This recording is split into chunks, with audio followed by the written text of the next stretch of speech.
Assalomu alaykum, yaxshimisiz? Va alaykum assalom. Ziyoda yaxshimisan? Sharoitimni yaxshi bilasan. To'yimiz uchun ozroq pul ishlab kelmasam bo'lmaydi. Lekin tez qaytaman. Bilasan-a? Xo'p, mayli. Ketdik unda aylanamiz.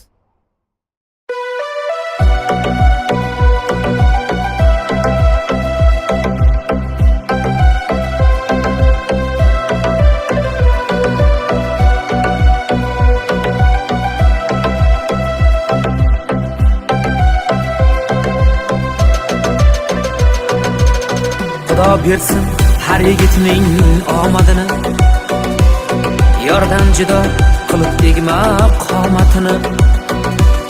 Hammaga ham nasib etsin yaxshi joylar. Bugun meni xizmatimda o'sha boylar. Xudo bersin har yigitning omadini, yordan judo qilib tegma qomatini.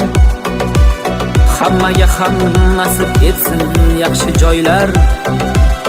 Bugun meni xizmatimda o'sha boylar.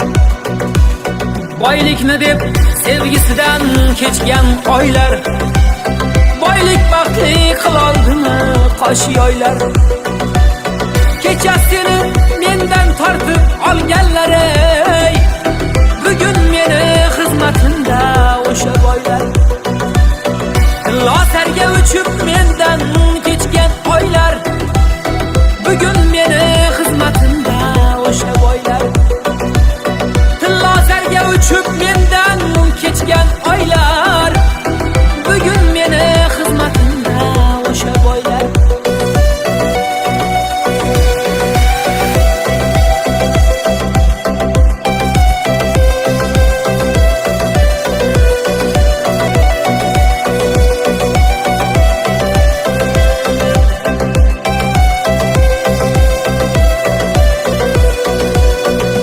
Borni nozi bor deb kerilganlar, dunyoga hirs qo'yib buncha berilganlar. Bu ketishda bir kun toshga urilmanglar, bugun meni xizmatimda o'sha boylar. Assalomu alaykum oyijon, yaxshimisiz? Va alaykum assalom. Dadamlar yaxshilarmi? Qachon qaytasan o'g'lim? Sen qaytsang dadang bilan maslahat qilib qo'ydik. Uylantirmoqchimiz. Ha, men shu masalada gaplashmoqchi edim siz bilan oyijon. Ana men yashirgan qiz bor edi-ku, ismi Ziyoda. Shuni uyga sovchilikka borib kelsangiz degandim. Ha, xabaring yo'qmidi? Ziyoda turmushga chiqib ketganiga ancha bo'ldi, bolam. Voy.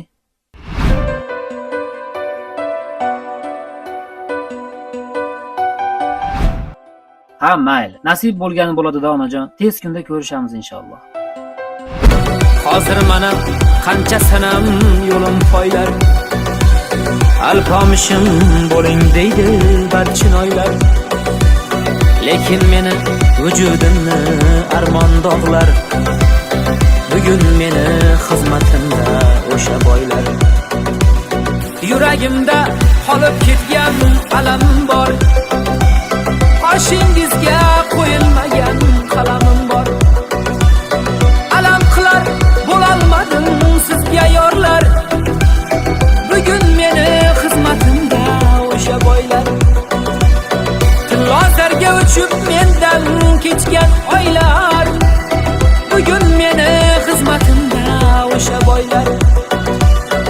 Lotarga uchib mendan kechgan oylar, bugun meni xizmatimda o'sha boylar.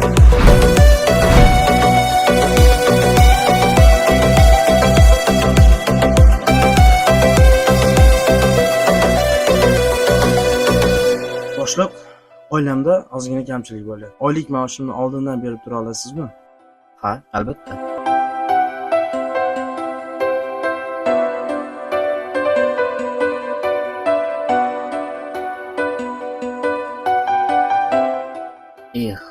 Shu pullarni deb o'z baxtimni boy berdim-a?